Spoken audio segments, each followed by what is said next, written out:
안녕하세요. 격리TV 한나란입니다.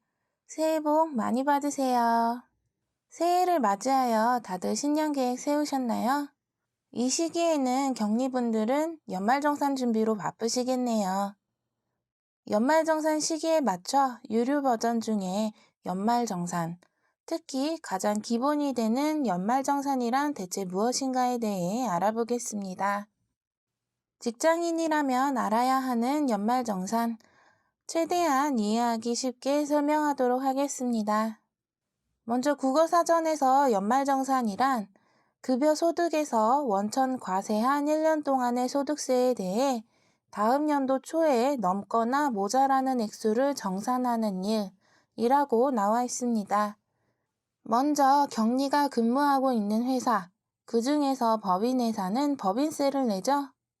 그 법인세는 수익에서 비용을 뺀 이익이 난 부분에 대해서 납부하는 세금입니다. 그럼 일반 개인은 무슨 세금을 낼까요?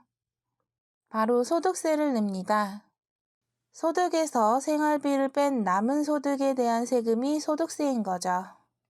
그럼 개인이 얻는 소득의 종류는 어떤 것이 있을까요? 근로소득, 사업소득, 이자소득, 그리고 배당소득, 연금소득, 기타 소득이 있습니다. 그 중에서도 근로소득에 대해 정산하는 것이 연말정산입니다. 그럼 나머지 소득들은 종합소득세 신고 때 정산하게 됩니다. 근로소득도 그때 같이 할 수도 있습니다. 그럼 이 근로소득이란 무엇일까요? 국어사전에서는 피고용자가 육체적, 정신적 노동을 하여 보수로 얻는 소득, 봉급, 급료, 임금, 세비, 연금, 상여금 등을 통틀어 이른다 라고 나와 있습니다. 즉 간단히 말하면 월급이라는 얘기죠. 1년간 받은 월급과 상여를 포함한 것입니다. 이 근로소득이 있는 사람은 원천징수 의무자인 회사에서 연말정산을 하게 됩니다. 그럼 월급 명세서를 볼게요. 월급에서 세금을 떼잖아요. 원천징수한다 라고도 하는데요. 이렇게 월급에서 원천징수한 소득세와 지방소득세에 대해 1년치를 정산하는 것이 연말정산입니다. 그럼 다시 앞으로 돌아가 소득세는 소득에서 생활비를 뺀 남은 소득에 대해서 낸다고 했잖아요. 여기서 소득은 1년 동안의 급여와 상여 등이고요. 생활비는 신용카드, 현금영수증 사용분, 그리고 보험료와 의료비, 교육비, 기부금 등이 있습니다. 즉 1년 동안 받을 월급에서 신용카드 쓴 거, 보험료, 의료비 같은 것들을 공제받는다고 보시면 됩니다. 그럼 연말정산 세금 계산은 어떻게 될까요? 기납부세액에서 결정세액을 뺀 금액을 환급받거나 추가로 납부하게 됩니다. 기납부세액이라는 것은 이미 월급을 다달이 받았을 때 원천징수에서 이미 납부한 소득세랑 지방세를 말합니다. 그 세금은 월급이 얼마냐에 따라 책정이 된 것이죠.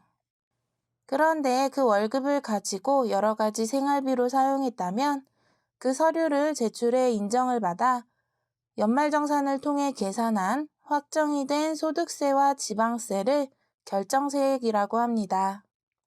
만약 기납부세액이 결정세액보다 많다면 그 차이분만큼 환급을 받습니다. 결정세액이 0원이라면 세금에서 뗐던 세금, 기납부세액을 전액 환급받는 경우도 있습니다. 그럼 환급받을 수 있는 금액의 최대 한도도 기납부한 세액만큼이겠죠? 그럼 반대로 기납부세액보다 결정세액이 많다면 그만큼 세금을 더 추가로 납부해야 합니다. 그럼 생활비를 많이 쓰면 세금을 아낄 수 있겠죠?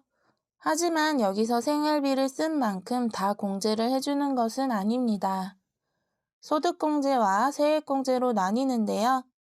신용카드, 현금영수증 등은 소득공제에 들어가고 의료비, 교육비, 기부금, 월세액 등은 세액공제에 들어갑니다.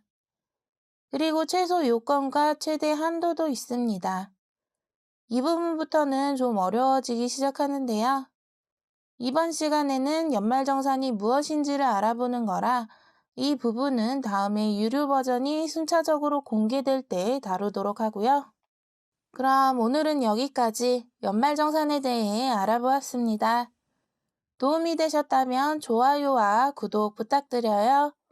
그럼 다음 시간에 만나요. 안녕히 계세요.